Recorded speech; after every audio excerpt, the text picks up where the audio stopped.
My husband travels for work more often than I'd prefer. He says it's temporary, that he does it for our family, and I trust him. Or at least, I've learned to keep my complaints to myself. The house feels quiet when he's gone. The ticking of the clocks grows louder. The sound of my footsteps reminds me that even with everything I have, the days can stretch on endlessly. One afternoon, while folding laundry in the bedroom, the doorbell rang. It was his father. I wasn't expecting him. Don Mateo usually called before visiting, and he rarely came by when he knew his son was away. Yet there he stood at the doorstep, wearing his leather jacket and that rugged charm that time had weathered but not worn down. He said he was just passing through, saw my car and thought, why not? I smiled, caught off guard, and invited him in. It wasn't the first time we'd spent an afternoon together, but something about his presence that day felt different. It was as if my husband's absence had carved out a space between us, one that wasn't entirely empty. We had coffee in the kitchen. We talked about small things, but our conversation was slow, almost intimate. In every pause, there was a breath that lingered longer than it should. "You seem different," he said suddenly. "Are you okay?" "Different how?" "I don't know, like you're carrying something no one else sees." I didn't know how to respond, maybe because he was right. Mateo always struck me as an intriguing man, the kind who doesn't waste words but whose eyes see more than he lets on. There was a quiet intensity about him, as if he knew more about life than he was willing to share. "Sometimes I think you married a man who's still learning to truly see you," he said softly, almost as if he didn't mean to say it aloud. My heart skipped a beat. Was it a critique? A confession? A warning? "And do you think you see me?" I asked, my tone gently challenging. He held my gaze for what felt like an eternity. "I think so," he said, then looked away. Nothing more happened that afternoon. We parted politely, but when I closed the door, I felt he'd left with a piece of me I'd never shared with anyone before. A piece I hadn't even known existed until that moment.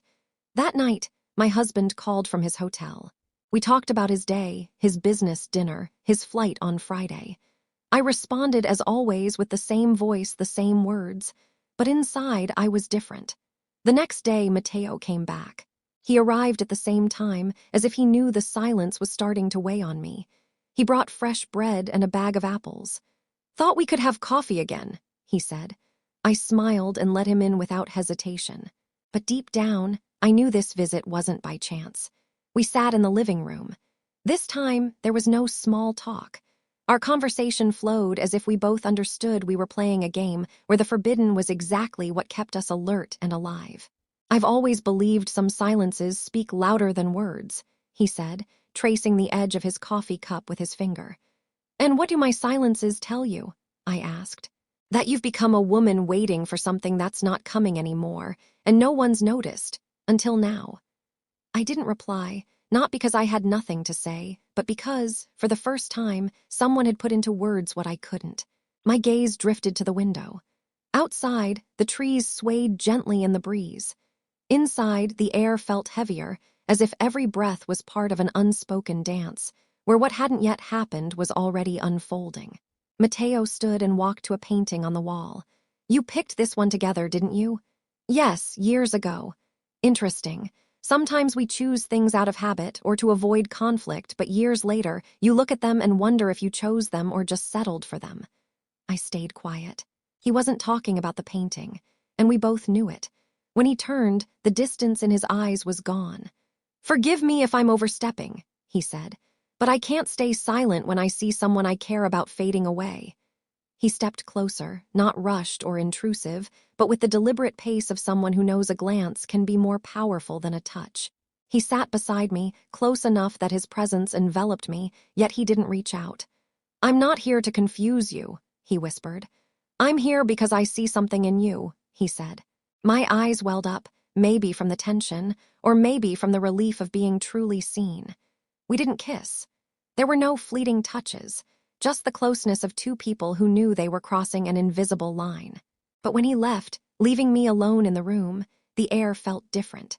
And so did I, because some moments don't need names to leave a mark on your soul. That night, as I folded my husband's clothes, I caught myself lingering on his shirt, searching for a trace of someone else, as if I no longer belonged to this house. Or worse, as if this house no longer belonged to me. The days that followed were quiet. No more visits, no messages, no explanations. But his absence spoke louder than his presence. Every corner of the house held the echo of his voice. Every object seemed to see me differently. I moved through the house as if afraid to encounter him, or the woman I was becoming. One rainy afternoon, while sorting through old boxes in the guest room, I found a wedding photo. My husband, smiling. Me with that hopeful expression that only comes once in a lifetime. I studied my face closely. I tried to recall what I felt that day. The excitement, the certainty, the belief that this man would be enough. But what unsettled me most wasn't what I remembered. It was what I no longer felt. The doorbell rang at 6:22 p.m., interrupting the silent conversation I'd been having with myself for days. It was Matteo. This time he brought no bread, no apples, just his presence, and a look that didn't ask for permission. "I can leave right now if you want," he said, still standing outside. "But I didn't come here on a whim.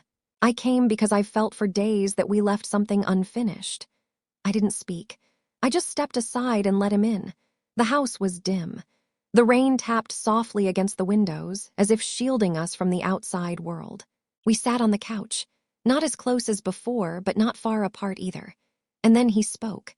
Not with charming words or empty promises, but with the raw honesty of someone who's no longer afraid to lose.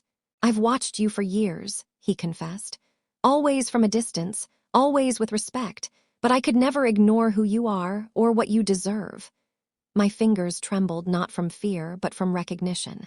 "You don't need to be told you're beautiful," he said. "I'm not," I replied, almost with quiet anger. He shook his head. "You are not like a photograph or a movie star. You're beautiful in the way that only reveals itself when someone takes the time to truly see you." His words unraveled me, not for what they said, but for what they stirred within me. That day, I didn't feel beautiful. I felt real. And maybe, for the first time, truly seen. He leaned closer. His hand rested on mine. There was no rush in his touch, just permission. He looked at me, waiting for a sign, and I, without a word, didn't stop him. What happened next doesn't need to be spelled out. It wasn't about crossing physical boundaries.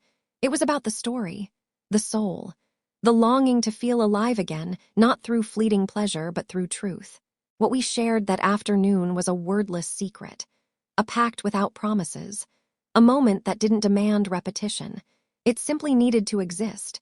When I woke, he was still there, sitting beside me, looking at me as if he'd found something he'd been searching for his whole life. "I won't ask anything of you," he said. "No explanations, no answers. This was what it needed to be." I nodded, my chest full of something I couldn't name. Then he stood, grabbed his coat, and before leaving, looked at me one last time. "Thank you for not pretending with me." He closed the door. The silence returned, but it was different now. That night, as my husband spoke to me over the phone from halfway across the world, I listened carefully, without guilt, without detachment, but with a newfound peace, not born of love, but of reconnecting with myself. After that afternoon, the world didn't change. The walls stayed the same.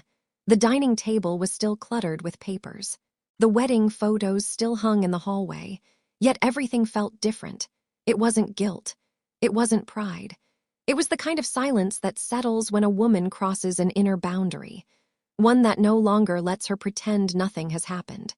Matteo didn't come back, he didn't call, he didn't write, and I didn't reach out, not because I regretted what happened, but because I understood. Some stories aren't meant to last. They're meant to awaken. He came when I needed to feel real the most. And he left without claiming a place in what came next.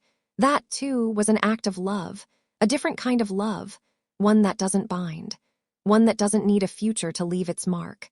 My husband returned at the end of the week, tired as always, with small gifts, distracted smiles, and the hope of slipping back into routine without questions.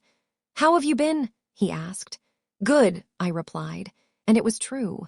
I had been good. To myself, we slept together that night like so many others. But this time my body wasn't the same, nor was my soul. Something in me no longer fit as it once did, and it wasn't about him. It was about me. Because I'd found myself in the most unexpected place. in the gaze of a man who didn't seek to possess me, but to remind me I was still alive. I didn't tell my husband anything. I never will. Because not all truths need to be spoken aloud. And not all betrayals are acts against someone else. Sometimes, they're a desperate cry that finally finds an echo. I return to my life, with new scars, with a memory that doesn't weigh me down, but one I'll never forget. And with the certainty that there are brief, risky, dangerous moments that save parts of a woman who is already fading away. Not all betrayals are born of malice. Sometimes they're a desperate act of reconnection, a spark that reignites a soul that felt invisible. Was it love? Was it a mistake? Or was it simply the only way I could find myself again? Do you think this was infidelity? Or was it a way to survive a life that no longer reflected me? Has anyone ever looked at you in a way that reminded you who you were, before you became what others expected you to be?